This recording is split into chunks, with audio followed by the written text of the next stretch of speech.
Philippines officially cut ties with the ICC in March 2019. So how does that affect the legitimacy of this detention, in your opinion? Thank you for having me. Good day, everyone. Well, that is precisely the question that was submitted by the defense team of former President Rodrigo Duterte to the ICC. The question on jurisdiction, particularly because they conducted the investigation 2 years after the withdrawal of the Philippines as a member of the ICC, and therefore is already prescribed. And do you see any political motives for the case against Mr. Duterte?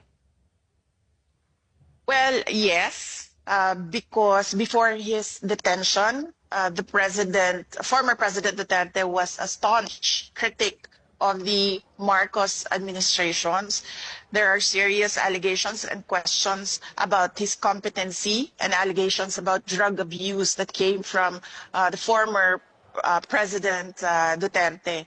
And before his detention, there was a preparation by the former president of a campaign for his senatorial candidates for the PDP, his political party. Talk us through how this case has affected your father, affected your family, really, and on a personal and a political level. Well, the last time that I talked to my father, he always said that you make your own history in this world, and he leaves it all up to God, whatever will happen to him. And he also said that he did what is best for his country, rightly or wrongly. As for the family, we have been more closer now. The quirk about our family is that we forget our personal differences if we have a common adversary, and at the moment that is President Bongbong Marcos. You and your family have said many times that this arrest warrant is illegal, but the ICC is an international court, so where do you even go to appeal? There was a Senate investigation that was conducted by Senator Amy Marcos and was supported by some of the senators in the Philippine Senate. And she submitted her findings to the Ombudsman here in the Philippines, and she recommended filing charges against the individual who implemented the rendition on former President Duterte. You recently argued that your father should be permitted an interim release to a third country because of his age. He's 80 years old. What is his current condition at the moment, and what sort of toll is this case taking on him? At the moment, he's in his thinnest. You've never seen him this thin. I've seen him from pictures when he was single, and that was the thinnest that I've seen him, and this is about the same. At that time, I lost so much weight, and he has a problem with the cold and the weather in The Hague, and then he has of course, he has no appetite because the way that the food is cooked is not really the same as traditional Filipino dishes, and of course, there is that longing to be with familiar faces, family and friends. So there are certain days that it's a good day, and there are certain days that it's a bad day. So yes. The ICC, let's talk about the charges against him now. The ICC detained your father on charges that he was responsible for crimes against his people, but it seems he remains deeply popular. During this time, he's been elected as mayor of the city of Davao. So clearly, some Filipinos still support him. What does that say about the ICC's continued detention of him, in your opinion? Well, as I said, the ICC is all about human rights and justice, and we don't see it in the case of former President Rodrigo Duterte.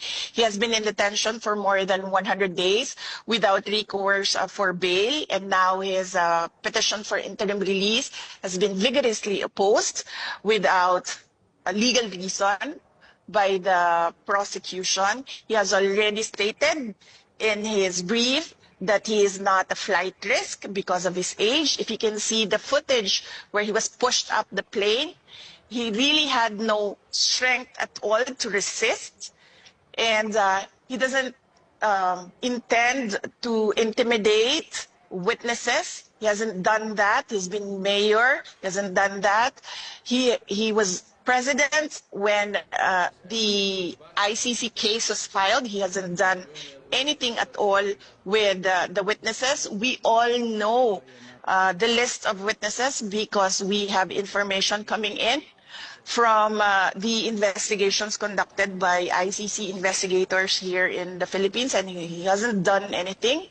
For the past 2 years, we've been telling him to prepare for the ICC case, but he said that it's all crap, it's nothing. And clearly, when we heard the charges, we found out that it's really nothing. It's 43 counts of murder. That's not even close to crimes against humanity. It must be an incredibly stressful time for you and your family. What message would you send to Filipinos around the world who continue to support your father?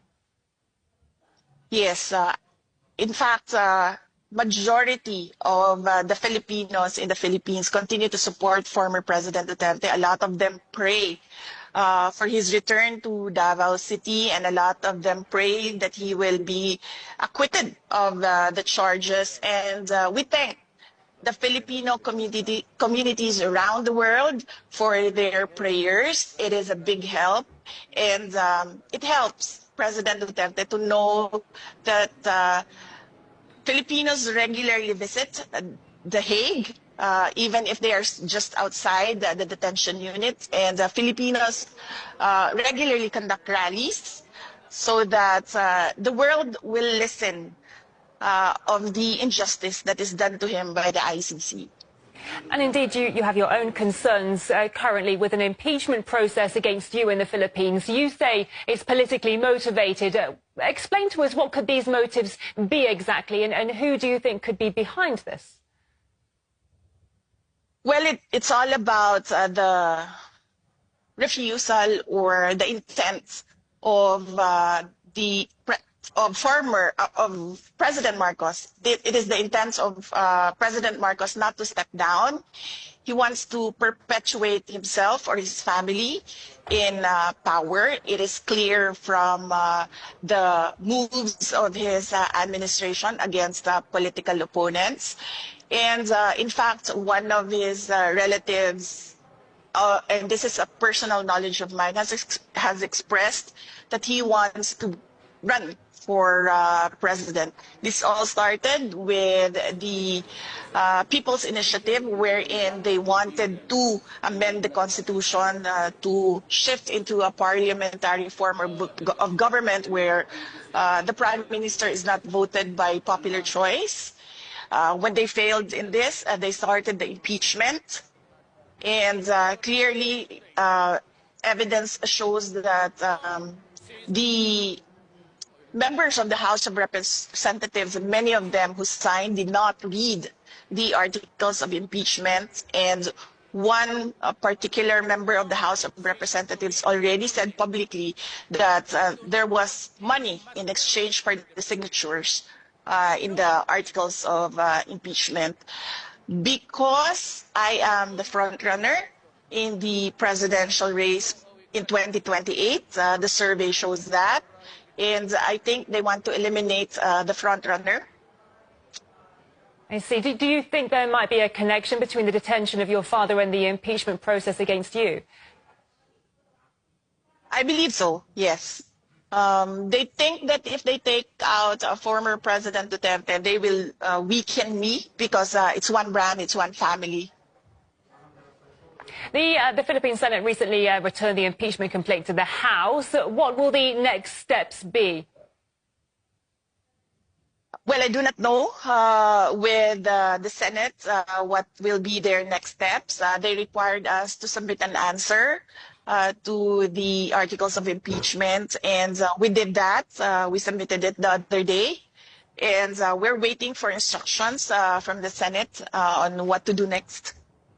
As you were just saying yourself, there are many people claiming that the impeachment process against you is designed to block your potential candidacy for the 2028 elections. Do you plan to run for the presidency if you are acquitted of the current charges? I have not planned anything for the presidential race of 2028.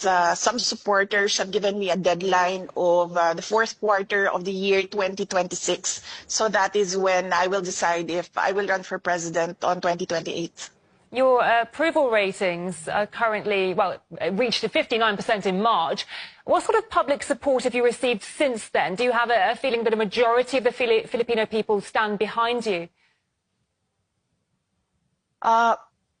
Well, I do not know. I don't have the numbers. I don't have the surveys. But I am comforted by the fact that wherever I go, people express their support and their prayers for former President Duterte.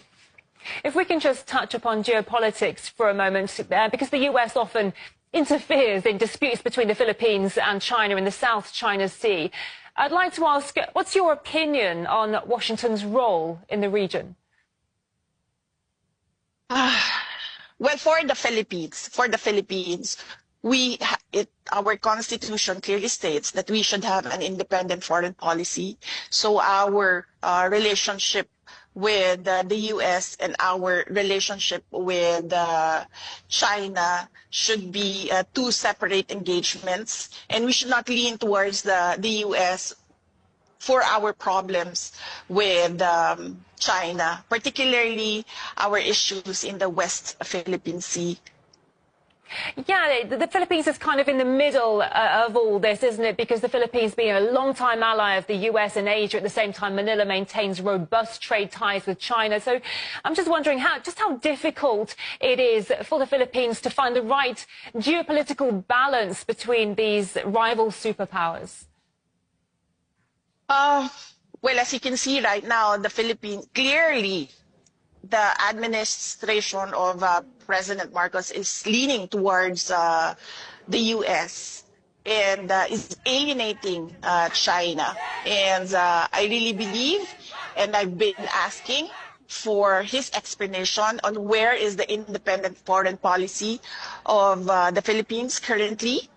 And I believe that the Philippines should not be involved in the cooperation and competition at the same time of the US and China, being a middle power in the game of supremacy and domination. You need money and power, which the Philippines does not have at the moment. We will get to that in the future, but not right now. So it is best for us to stay in the middle. And as I said, keep our relationships separate and do not lean towards one country or the other. A pleasure speaking to you today. Many thanks for your time. We've been talking to the Vice President of the Philippines, Sara. Thank you. Thank you. So, the NATO alliance has agreed to boost